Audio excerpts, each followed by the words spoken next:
नमस्कार मित्रांनो, मी राहुल वाघाने तुमच्या सर्वांचं पुन्हा एकदा आपल्या या नवीन व्हिडिओमध्ये हार्दिक स्वागत आहे.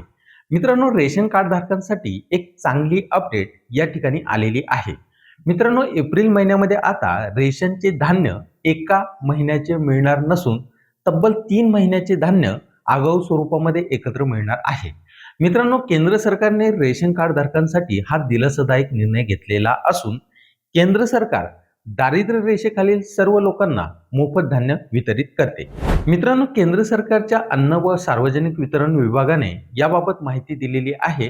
दिलेल्या माहितीनुसार एप्रिलमध्ये रेशन कार्ड धारकांना एप्रिल, मे आणि जून या 3 महिन्याचे रेशन एकत्र दिले जाणार आहे.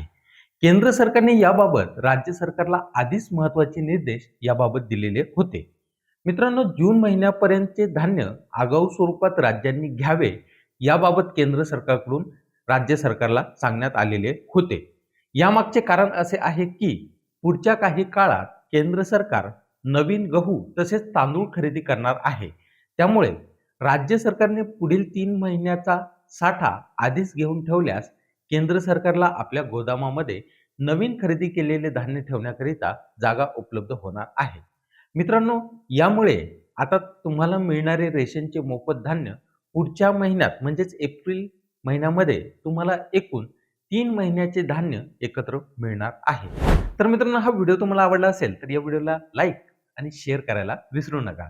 तर चला, लवकरच भेटूया अशाच एका नवीन माहिती आधारित पुढील व्हिडिओमध्ये. तोपर्यंत जय हिंद, जय महाराष्ट्र.